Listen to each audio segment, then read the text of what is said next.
Yadda jaruma Hadiza Gabon ta yi shagalin bikin sallah tare da nakasassu a gidanta.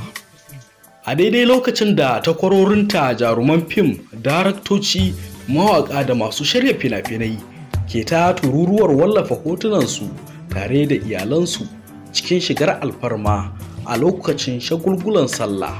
Ita kuwa jaruma Hadiza Gabon ta wallafa hotonta cikin kwalliyar sallah tare da waɗansu guragu a gidanta da ke garin Kaduna cikin yanayin fara'a da walwala.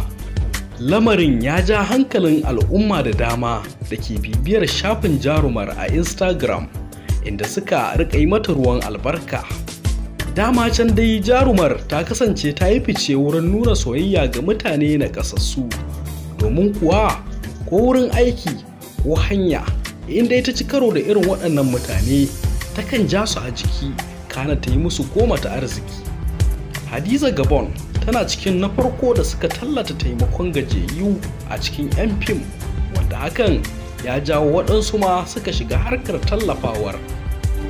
Danna subscribe domin samun shirye-shiryenmu cikin sauƙi.